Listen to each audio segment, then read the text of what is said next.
One thing I learned is it's nice to have a good camera, which Yeah, helps, but the lighting, you can have like a not so great camera, but if the lighting's good, it's gonna look 10 times better. yeah, yeah. And this little thing right here, you'd be surprised at how great these cameras are. Yeah, Like, yeah, um, everybody in my family is like updated their phones to like the 16, the iPhone 16, yeah, and I still have a 14. yeah, And every once in a while, it acts up, but it's kind of like I'm so happy with like the quality of yeah, the camera that yeah, everything else on it is kind of secondary. I don't want to screw up like the yeah. camera because they always change it with every model. That's right. Yeah, and if it's something like this in a room, then I think you don't need to go crazy with it. Yeah, really, Like for like a camera that'll last you like 10 years, you can get all like the lens in a camera for like $1,000, and yeah, it's the same as an iPhone. If you yeah, like make videos for a living, yeah. I was in television for 30 years, and then Oh I right. I, I got sick, so I'm here now. Oh right. Okay.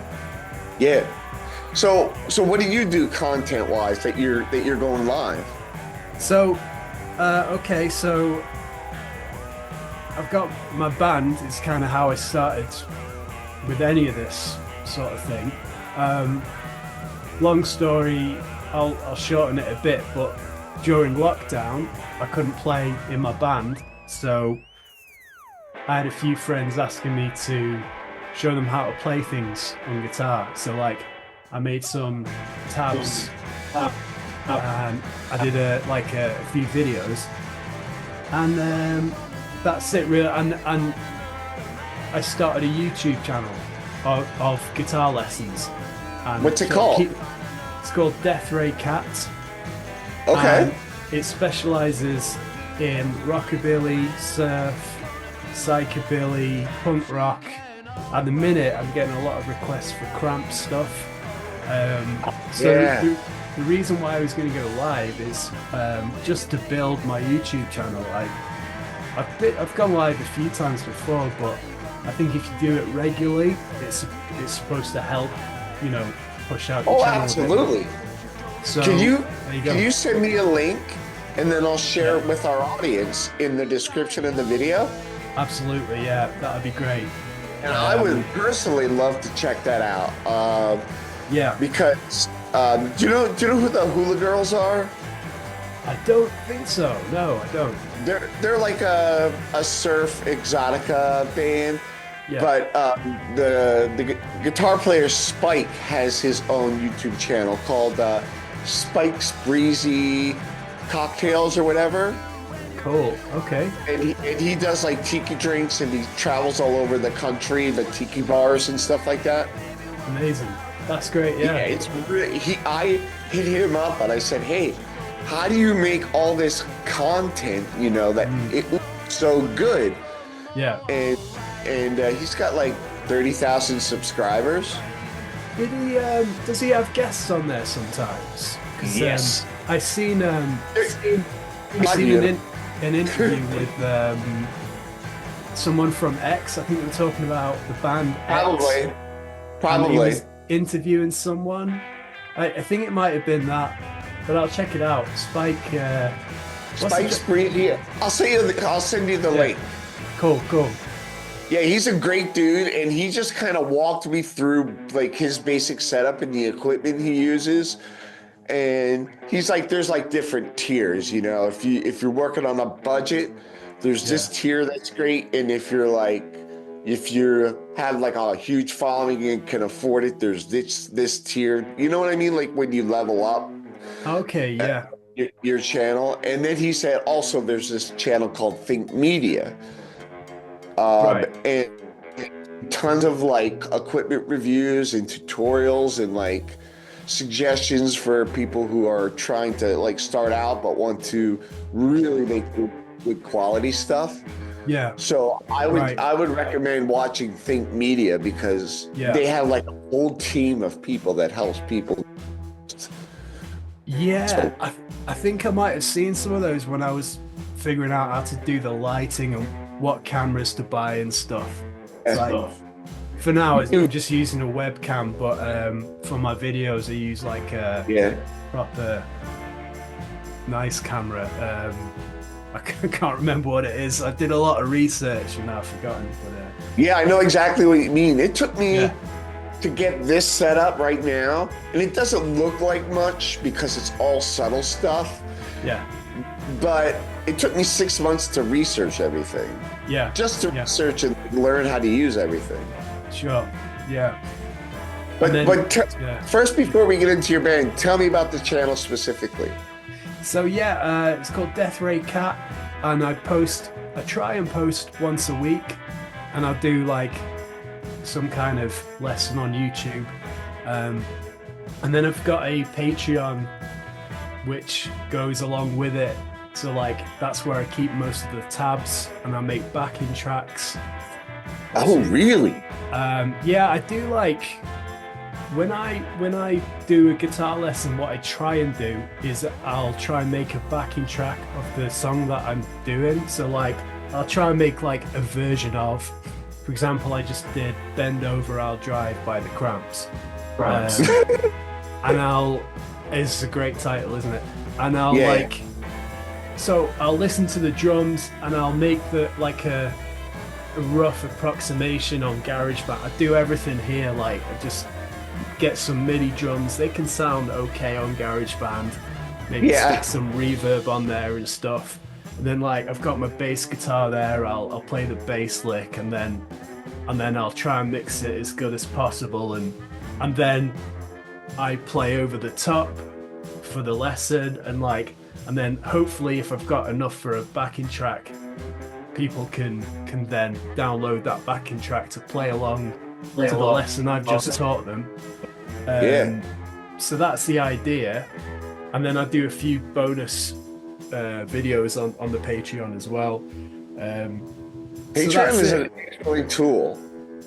Yeah, it's actually allowing me to do this full time. So like, if you ask me what, like if you ask me what my day job was, I guess I would be like an accidental content creator. Yeah, well, I'm a guitar tutor, but it's mostly online. So like I do occasionally go face to face, but it's mostly via YouTube, Patreon, and yeah, that's it. And it's Patreon where I'm getting most of my income. Wow, I just started one 2 weeks ago. Okay, how's it going? And if you subscribe to mine, I'll subscribe to yours. Deal. But you have to send me a link on our email, and then I'll share that in the description. Amazing. And like all your social stuff that you want in the description of the video, like send one email, the link, I'll copy and paste it and put it in there, and then everybody can watch. Brilliant. Yeah. And like your Bandcamp, I'll put in there too. What's that? Sorry? I'll put your Bandcamp link in there as well. Brilliant. All right. Yeah. Now that we covered the content, which is extremely important because now that you've made that a full-time job, that's what I've been trying to do for the last 5 years, and I've just discovered Patreon. Yeah. Got our first 2 members. Brilliant. And it really seems that's going to be the way to go. And you sound like you provided some really good content on there. Yeah, I think it helps if you can give something back. Okay, so like, I agree. Just gonna let the cat out. There you go. There you go. This is Ivy. Hi, Ivy. Are you going or are you coming? Named after Poison Ivy from the Cramps, of course. Ah, nice. Right, I'll let her do her thing. What was I saying? Yeah, so with your Patreon, it's good if you've got something to give to the people that signed up. There'll be the lower tiers with mine. I've got like for £3, $3 or whatever, you can just support me. It's like a thanks. It's like cheers. That £3 a month. But then for a bit more, say £7 to £10, then that's when you start getting the tabs and stuff. But I think if you're doing it, if they can get something back, like I noticed you do like a over the shoulder kind of behind the scenes kind of stuff. Like, you saw that? Yeah, I had a quick look today because I saw you posting about your Patreon. So I had a little snoop, and but yeah, so I think that's great. And like you say, you got your first two. You'll soon see more and more people just sign up because they want to support people who are creating things. Yeah, it's hard to get the ask, you know what I mean? It's hard to like say like shit, you know. I don't want people to sound like it's a money grab. Yeah. But I also want to say, hey, if you want, like, surf doesn't have this, you know, and you know, if I can be that guy that makes it happen, well, like, help me out, and then I'll just do more and more and more. Yeah, because you could, like, you're able to connect, say, like you were saying earlier, you know, bands from this country in the world to bands in this country in the world to maybe like promoters or radio players or record labels. So that could be really cool, like, and then, you know, hopefully people would like to support that. And it's funny, when I started my Patreon, I had a kind of like a bit of a guilt. I was like, should I really be? I felt too. Yeah, you feel like you're begging a bit, but if you're giving something back, you'll find that people actually want to support you, and there's people with a bit of cash and maybe they want to, you know, just help people who are doing something cool. Yeah, I agree 100%. Yeah. The reason I reached out to you was not the YouTube channel, but that was a huge bonus, and I would love to talk to you at length, like we have a Zoom meeting and then maybe just like share some ideas and experiences, and maybe we could both help each other. Absolutely, yeah. You'd be into that? Absolutely, yeah. I like talking about what I've done, so yeah, anything I can help with as well. Yeah, me too. Yeah. I mean, you learn a ton, and sometimes it takes a while to sink in because it's a whole other medium. Yeah, definitely. Yeah. Right. So we people need to know about your band because it's really, really badass, and I like of course, you know, I like punk rock and I like surf and I like rockabilly, and I like it all. Like, there's very few styles of music that I don't enjoy because I just find something good in all of it. A good song is a good song. I agree with that. Yeah. Okay, so the first song I came across of yours was Hava Nagila by Dick Dale. Yeah. All right, I said, all right, so I'm in because, first of all, I don't know a soul on the planet song. It's just a great fucking song. Yeah. And when Anthrax did I'm the Man, I'm like, what is that song? Like, I couldn't figure out what he was playing. Do you remember that song? No, what? So is that like their sort of version of it? It's a thrash song. Yeah. That they're rapping on. Yeah. And the guitar part is like this really heavy, crunchy version of Hava Nagila. And it's wild. You gotta check it out. It's so good. Yeah. Cool. Yeah, I'll have a listen, definitely. Yeah. But tell us about your band, because I don't want to leave that part out. It's important that people find your band. yeah, I guess that's why I'm doing any of this really. And so my band's called Xray Cat Trio. We've been going for about I can't even. Have we been going like 15 years or something? I think we've been going around 15 years.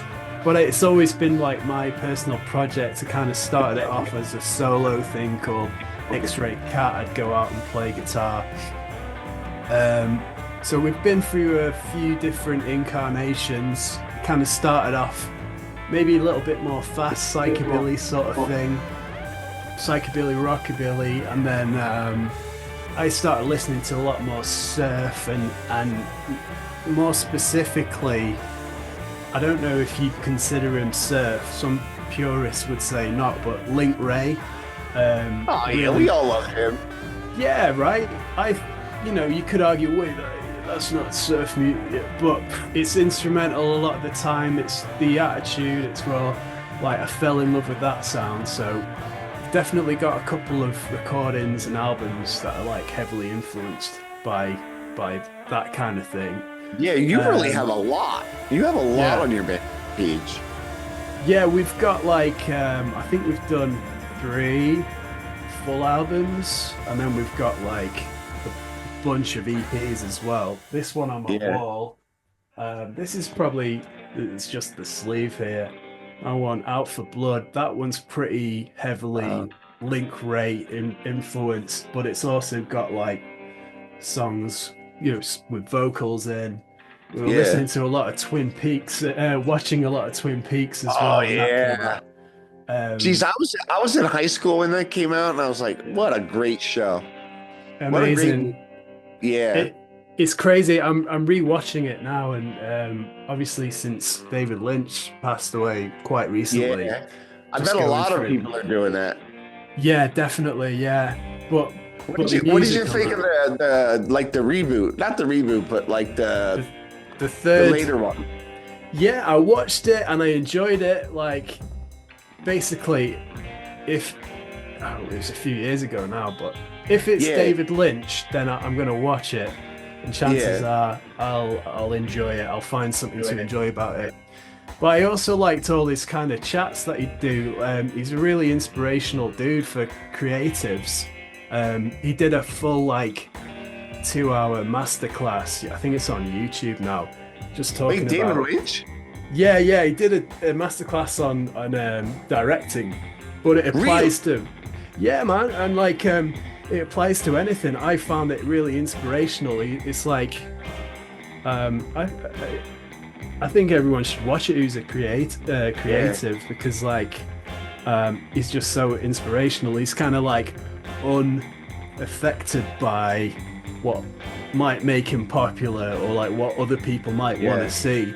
He just creates whatever is in his head, and I think everyone should try and do that. I think it helps to create things. If you're not worrying about your audience, you just make what you're gonna enjoy, and then hopefully along the way other people will as well. So I took a lot from that.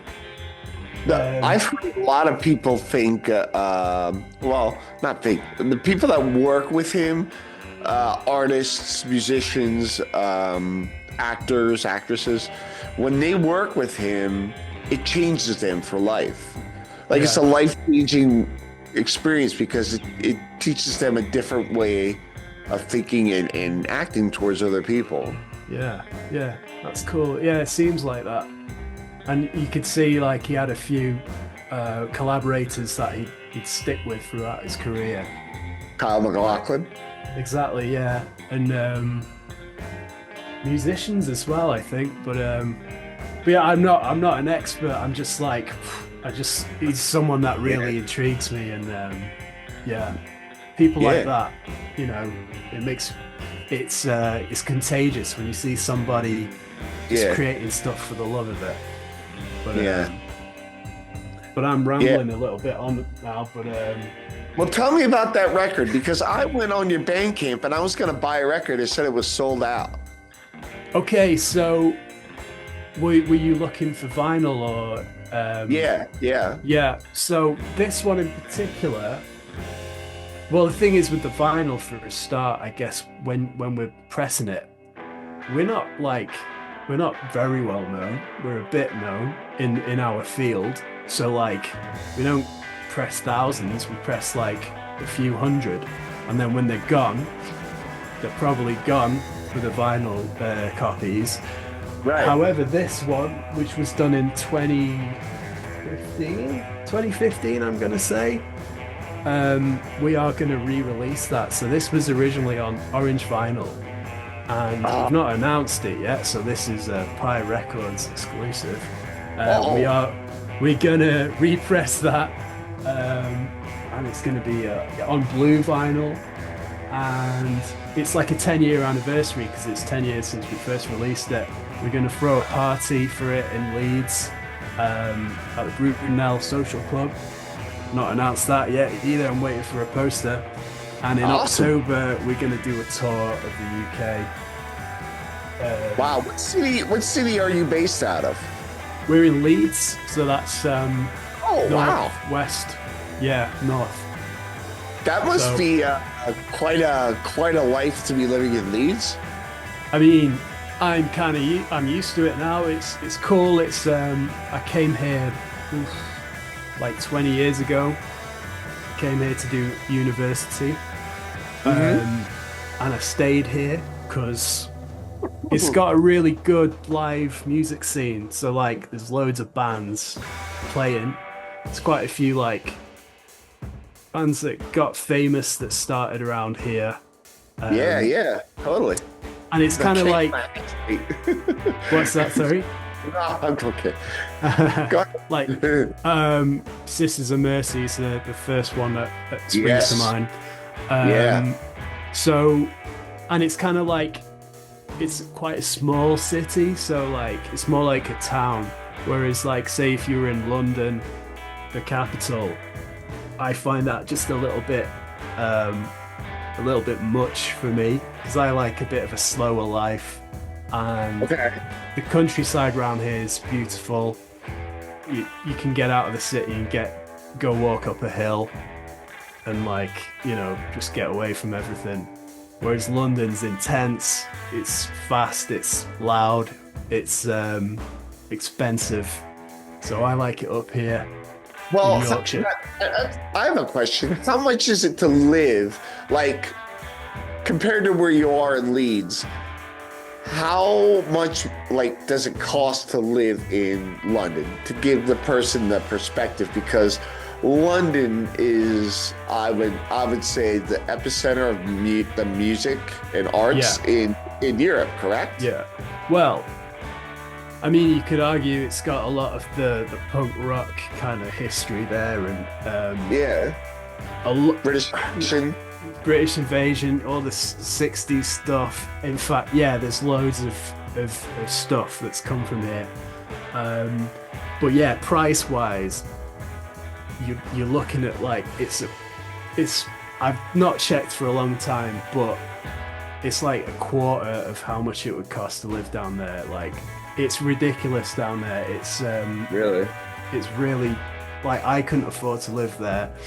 Having said that, if you live down there, you'll get paid more. Probably you get working wages. So the quality of life might be a little less. Sorry, say that again. Well, like the trade-off would be you're in a big city with opportunity, but your apartment might be half the size. Yes, yeah, exactly.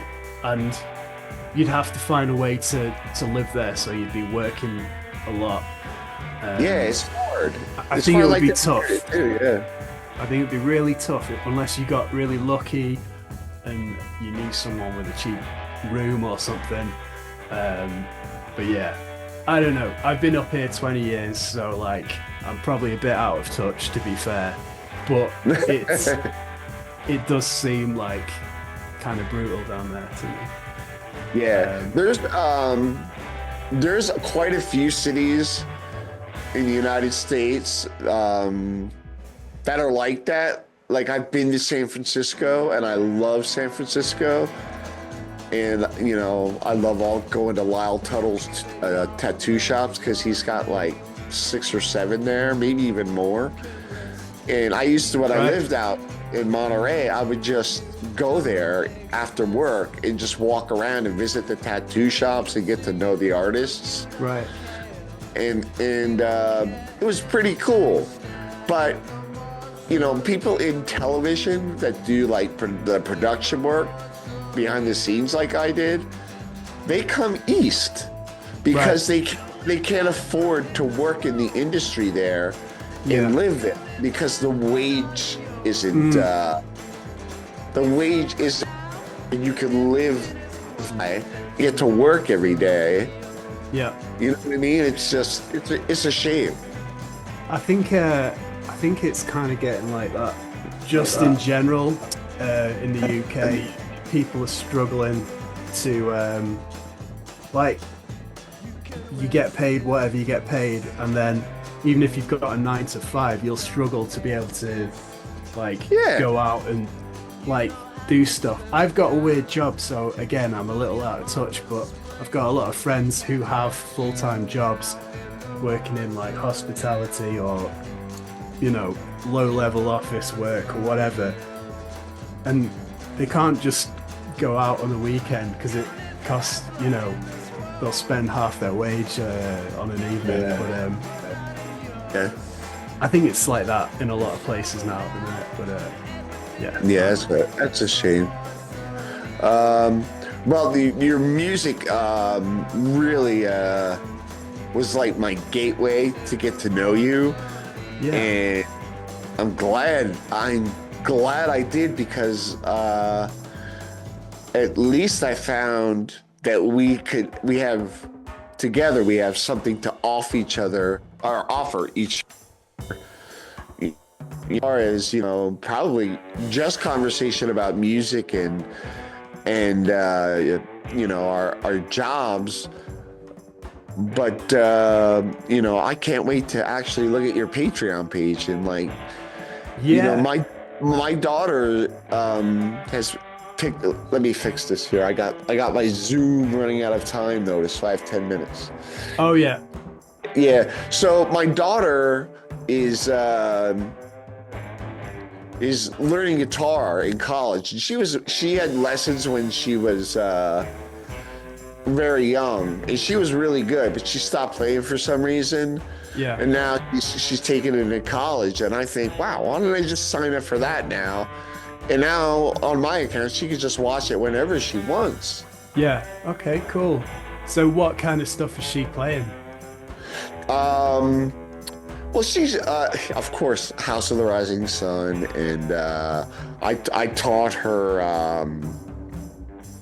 Wipeout, and then she's a really huge Lana Del Rey fan. I said the challenge is when you get big is to translate Lana Del Rey songs, your favorite ones, into guitar, because a lot of her stuff is on piano, you know?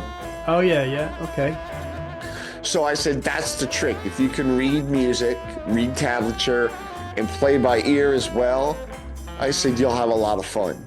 Yeah, definitely. Cool. And I think she's got to just find whatever music she's enjoying and then work on that. Because you got to have that motivation, and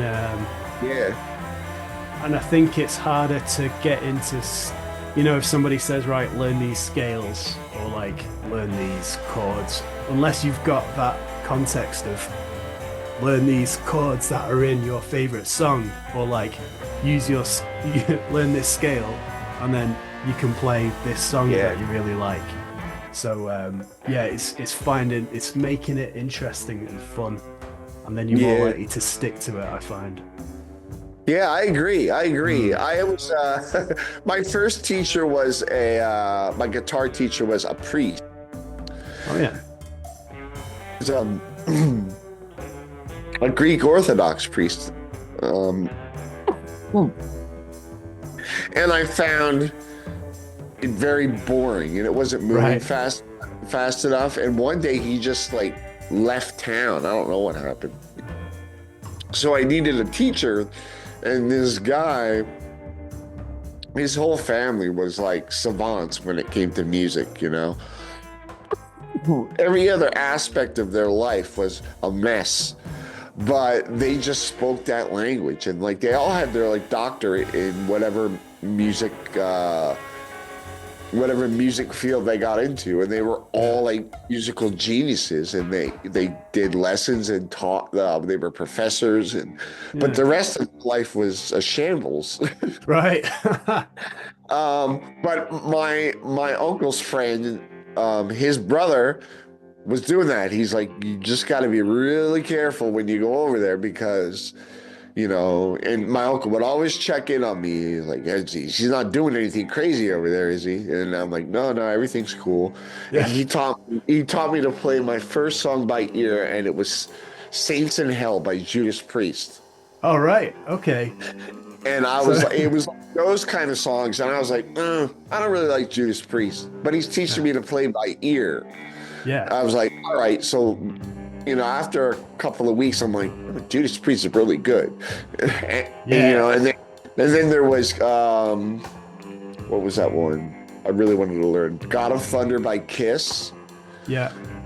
And there was another one, Deuce by Kiss. Yeah. So that's where I was. That's where I was with him, and I could never really like be patient with tablature, and I couldn't translate the musical notes into playing. So my ear was the best, and just watching people play, and chord charts. Yeah, those are always helpful. Yeah. But everybody has a different story, and I think I'm a little. I have trouble like focusing on like in classes and stuff like that. So, you know, it may take me a few different methods in order to get where I need to go.